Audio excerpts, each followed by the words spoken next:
Quite a bit to talk about today. Hopefully I've kind of understood what God has to say here, and we'll see what happens.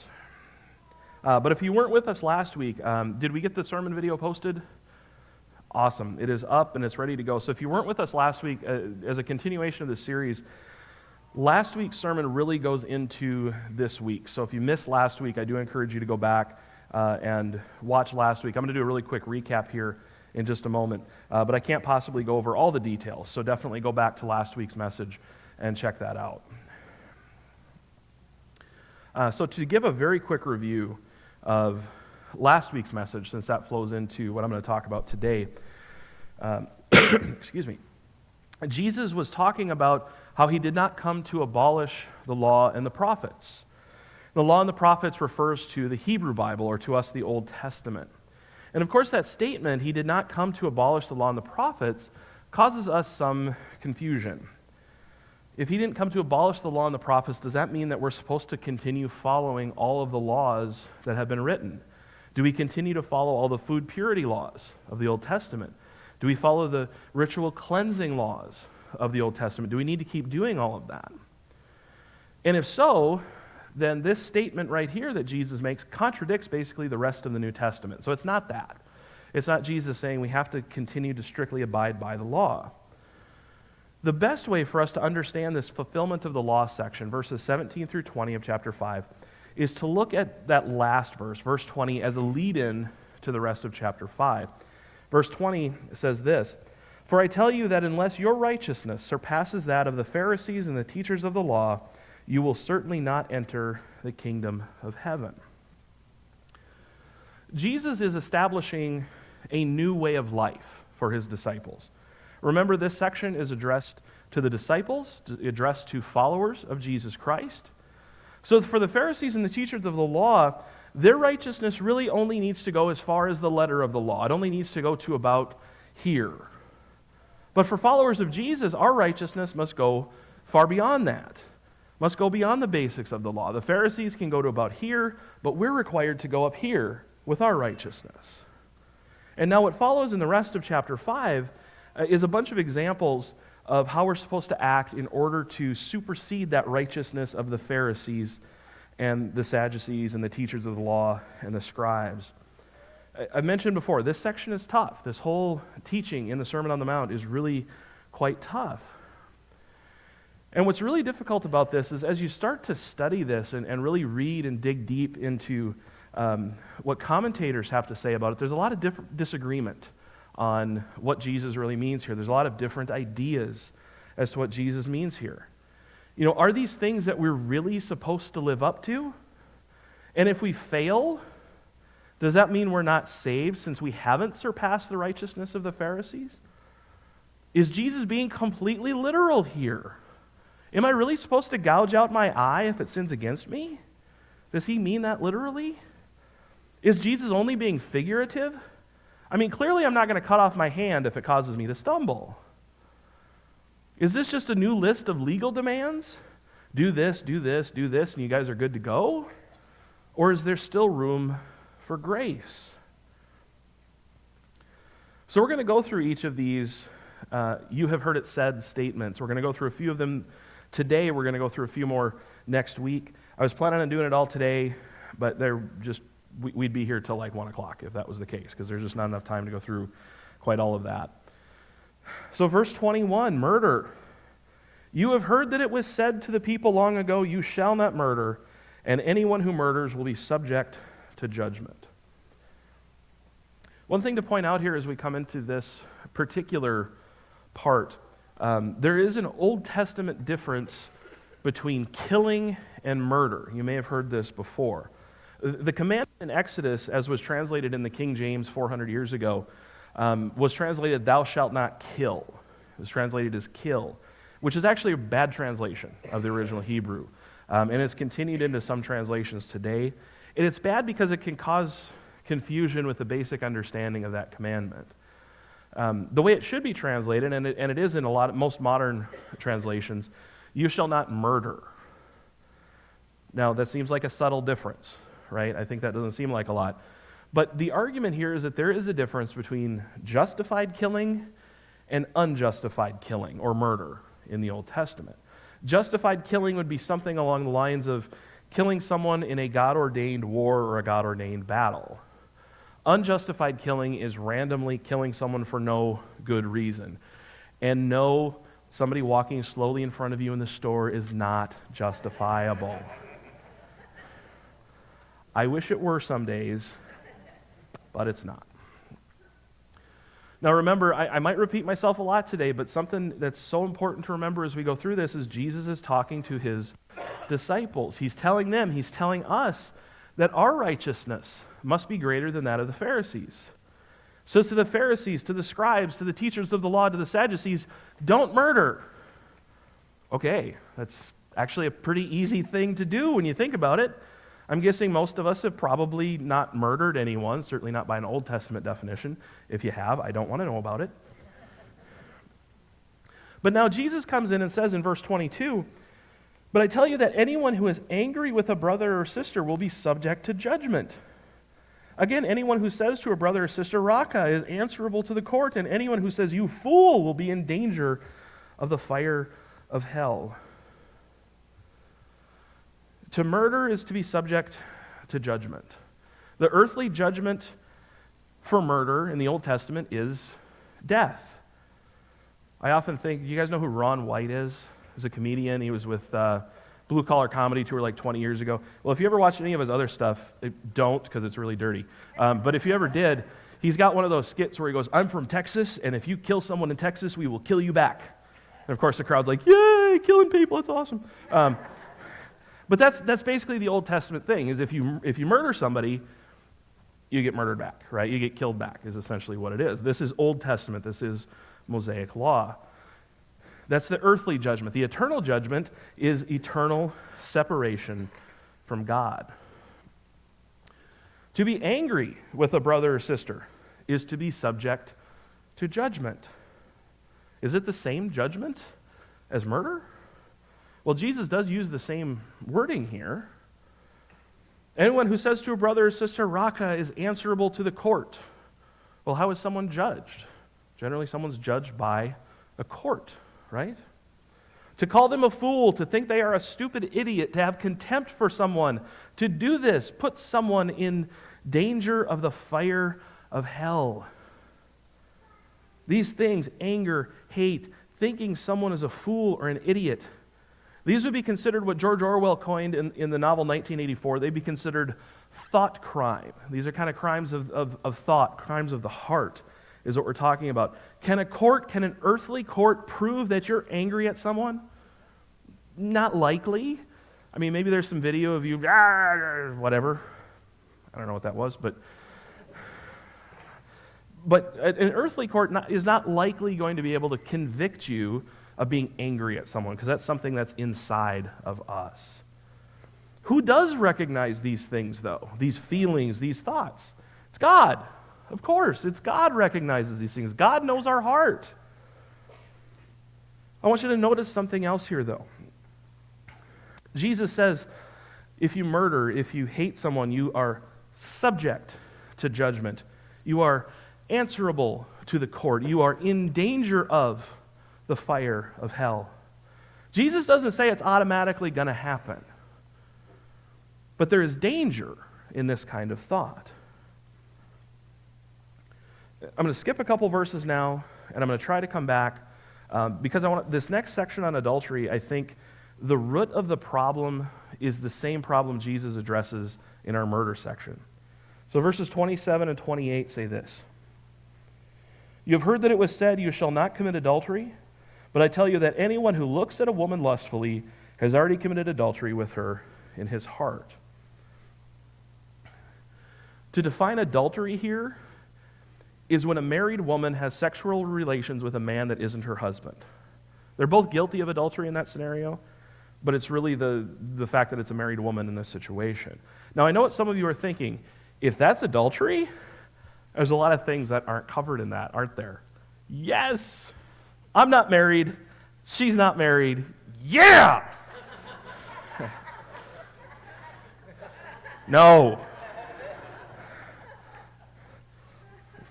Everybody's shutting the sermon off after Pastor Mike. Hey, all right, yeah.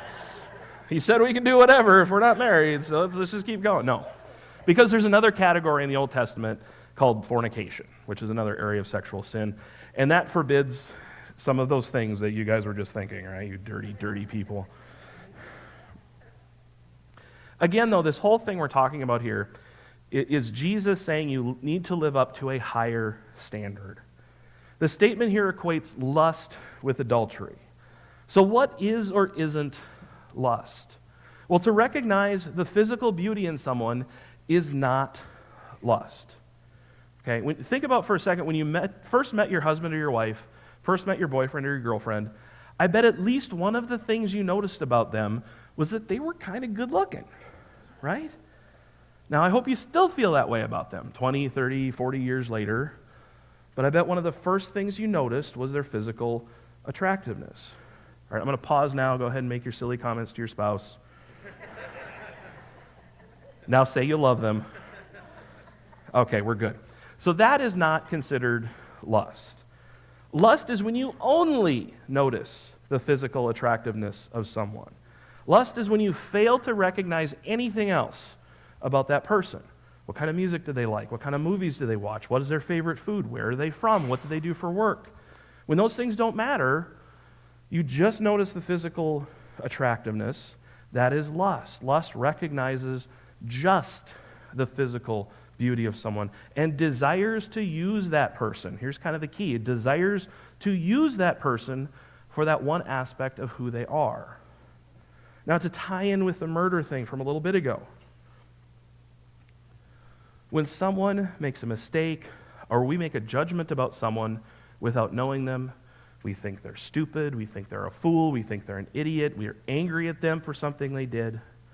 Or when someone is incredibly beautiful in our eyes, and that's all we think about them. In these situations, we're only recognizing one aspect of who someone is or who we think they are. I'm angry at that person. They're a fool, they're an idiot, they're stupid, they're ridiculously attractive. It is then that we turn this person into an object. We turn them into an object in our eyes and in our heart. Sometimes we dismiss them if we think they're stupid. We think they're worthless, so we have, in effect, murdered them.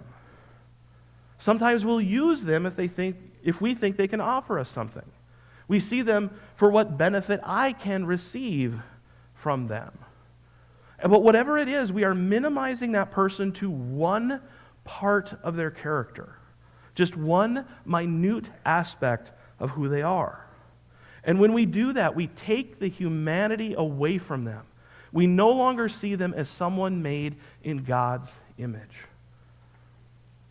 That is the danger in harboring anger for someone. That is the danger in having contempt for someone. That is the danger in calling someone a fool or an idiot. That is the danger in lusting after someone. Because now in our eyes, they are no longer a meaningful part of God's creation. They become disposable. Something to be used and then thrown away like a piece of garbage when we're done with them. And no person deserves to be thought of or treated like that. What then is Jesus' suggestion to overcome this? We look back in the section on murder.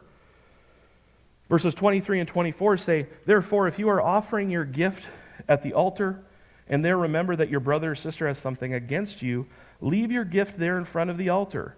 First go and be reconciled to them, then come and offer your gift." The altar Jesus is referring to is at the temple in Jerusalem. Consider now that his audience is a bunch of Galileans. It takes several days to walk to Jerusalem. You're talking a good 70 miles of walking at least from parts of Galilee to Jerusalem.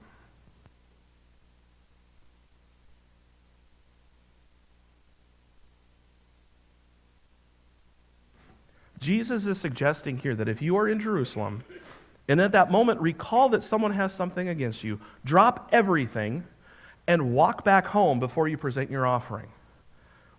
To get back home and to get back to Jerusalem again before you give this offering would probably take a good week or more to walk back home and to walk back to Jerusalem, depending on what part of Galilee that person is from. It's a long trip to make. Verses 25 and 26. Settle matters quickly with your adversary who is taking you to court. Do it while you are still together on the way, or your adversary may hand you over to the judge, and the judge may hand you over to the officer, and you may be thrown into prison. Truly I tell you, you will not get out until you have paid the last penny. Some have compared these verses here with us as believers approaching eternity, approaching our afterlife. If we're nearing death, so we need to be sure that we're forgiven for all the wrongs that we've done in life. Otherwise, there could be some punishment that needs to be repaid.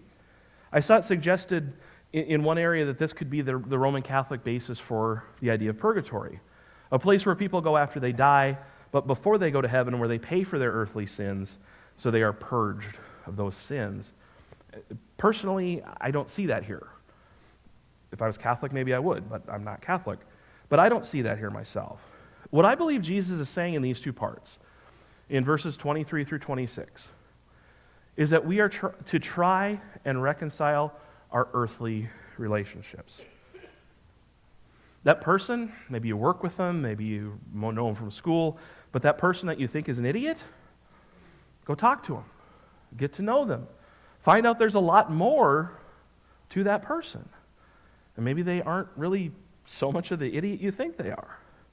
That person with whom you're still angry, go work things out as best you can. Don't let that anger just sit there between you and them. Now, what is the solution Jesus suggests for adultery? That comes in verses 29 and 30. If your right eye causes you to stumble, gouge it out and throw it away. It is better for you to lose one part of your body than for your whole body to be thrown into hell. And if your right hand causes you to stumble, cut it off and throw it away. It is better for you to lose one part of your body than for your whole body to go into hell. That seems like an extreme response to this. Does Jesus intend for us to literally follow this? And by literally, I mean the traditional definition of literally, not the modern definition of literally. I was so hungry yesterday, I literally ate 1 million hamburgers.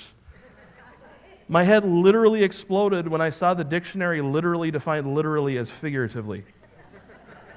Go look it up. They did this. I'm not kidding. It's terrible. But is Jesus literally suggesting we do these things? Is he suggesting that a solution to not thinking about sexual sin is blinding ourselves or chopping off our limbs? Is that a realistic solution for us? Well, no, of course not. Because you can gouge your eyes out and you can cut your hands off and you can still think about inappropriate things.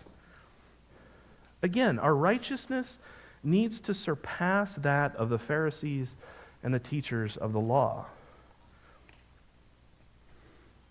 We might believe that just thinking about sinful things isn't that big of a deal, but those thoughts can lead to actions.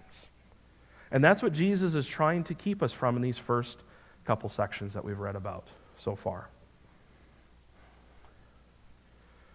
Divorce. Can we all agree just to skip this part? No?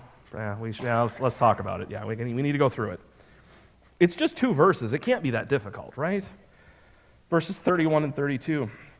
It has been said, anyone who divorces his wife must give her a certificate of divorce. But I tell you that anyone who divorces his wife, except for sexual immorality, makes her the victim of adultery. And anyone who marries a divorced woman commits adultery.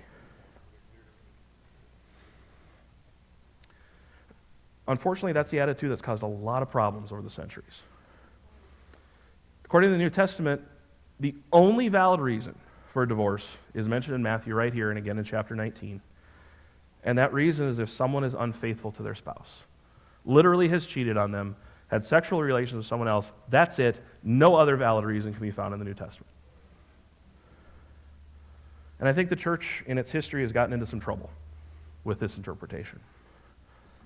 I want you to consider this scenario. You're the pastor. Congratulations, you've all been promoted. you're the pastor, you're in your office one day, and a woman from your congregation comes in looking for some advice. She's a very faithful woman, a strong follower of Jesus Christ. She wants to do the right thing. You notice she has bruises all over. Some of those bruises are new, some of them are healing. She tells you her husband is violent with her and with the kids, and she wants to leave him. So, based strictly on Matthew 32, you ask, well, has he ever been unfaithful to you? No, she replies. Well, I'm sorry, you answer, but the Bible clearly says you have to stay with him. There is no other option.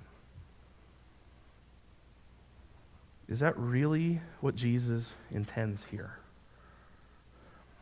Remember, the New Testament is a first-century document, a collection of first-century documents, really, written to a first-century people, and Matthew specifically is retelling what Jesus said to a first-century audience. Jesus says in verse 31, "It has been said, anyone who divorces his wife must give her a certificate of divorce." There had been much discussion and debate up to the time of Jesus, on what were valid reasons for divorce among the Israelites. Also remember, it's the husband divorcing the wife. She did not have any say in what's going on. One teacher, one rabbi, said that there is no valid reason aside from infidelity. This is what Jesus tends to point out here. But another teacher would say that the husband can divorce the wife for pretty much any reason he wants. Was dinner late? Divorce. Was the toast burnt? Divorce. Was she not pretty enough today? Oh man, you better believe that's a divorce. And maybe this is just my 21st century worldview creeping into this, trying to justify things in a greater way in other situations. But I think Jesus is trying to reinforce how important and how holy the marriage relationship is. In Matthew chapter 19, he talks at greater length about divorce. He reminds us from Genesis, and he continues on with his thoughts. Matthew 19, starting in verse 4. "Haven't you read," he replied, "that at the beginning the Creator made them male and female, and said, 'For this reason a man will leave his father and mother and be united to his wife, and the two will become one flesh.' He continues, 'So they are no longer two, but one flesh. Therefore what God has joined together, let no one separate.'" If we can legitimately justify ending a marriage over something trivial, oh, well, the wife forgot to put gas in the car, now there's only 3/4 of a tank for me tomorrow, and I got to let her go. If we can legitimately justify ending marriage over something trivial, it tells us that we have minimized the importance of the covenant of marriage between a man and a woman. Again, the righteousness of the Pharisees and the teachers of the law. Oh, well, the wife bought 1% milk instead of 2%. She's gone. The righteousness of Christ followers, much higher. Husband, wife, with God at the center of their marriage. Problems will arise. Couples, I know you argue sometimes, and sometimes it may not all work out. I know there are pastors out there are godly people out there who have been divorced. Things just didn't work out for them. But you try to work through it because you love each other and because you take seriously those vows you made to one another. Hold the covenant of marriage to a higher standard than the world around us. How should we understand what we've talked about today? What should I take home from what Jesus said? If Jesus means that anger is akin to murder, yes, Jesus gets angry. This is the thing we always go to, right? Jesus goes in the temple, he flips the tables of the money changers. Jesus got angry. But remember, Jesus is God, and his anger will always be a righteous anger. If we're angry with someone, we're subject to the same judgment as murder? If we think someone is a fool, or if we think they're stupid, or we have contempt for them, we're in danger of going to hell? If we lust after someone, it's the same as committing adultery? Do you know what the punishment was for adultery in the Old Testament? It was the same punishment as for murder. Well, I think Jesus is telling us a couple of things here. Number one, sure, this is the ideal for us to live up to. As Christ followers, we should try not to look at others lustfully. We should try to see someone as more than a stupid fool. We need to see the humanity in people around us. But when you think about these things, aren't we already all guilty of them to begin with? Aren't these pretty natural human reactions to what's going on around us? Who among us isn't angry at someone for something? Who among us doesn't think someone is a fool? Who among us hasn't looked at someone that way before? So I think the second thing Jesus is trying to tell us here is how much we need Him. We are going to fail every day with this, no matter how hard we try. Now, we might get better over time, but we still find ourselves thinking about how stupid that person is over there, or how much of a fool they are. That's why we need Jesus, to forgive the sin that is in us. Whatever our thoughts are on some of these things, if we're supposed to take them super literally, if we're supposed to take them more figuratively, remember, we have a God that loves us. We have a God of infinite love. We have a God of infinite forgiveness. We have a God that wants to be with us. Paul reminds us in Ephesians that we are saved by grace through faith, and this is not of ourselves, it is a gift of God. Because inside of each of us is hate and anger and lust and untruth and revenge, but the gift of God is eternal life in Christ Jesus. Have you received this gift? Have you received this gift? Do you know how to receive this gift? Jesus, the Son of God, God Himself, came to earth. He taught us a lot of things that made some people very, very angry. He was then sentenced to die on a cross. Now, Jesus, who could have called thousands upon thousands of angels to stop His execution, He went to the cross willingly. He knew He had to die for our sins to be forgiven. Now, you see, Jesus didn't come to die for perfect people. He came to die for sinners. One sacrifice, one time, for all of us, if we believe. After Jesus died, He was buried. But He didn't stay in the grave. On the third day, He rose again. Dozens, perhaps hundreds of people saw Him. They saw the empty tomb. And for us now, today, 2,000 years later, it's up to each of us to decide if we believe this story or if we reject that story. If we believe in who Jesus said He is or if we don't. If we believe in a God who created us and wants us to be with Him for eternity, or if we don't. Do you believe this story of Jesus?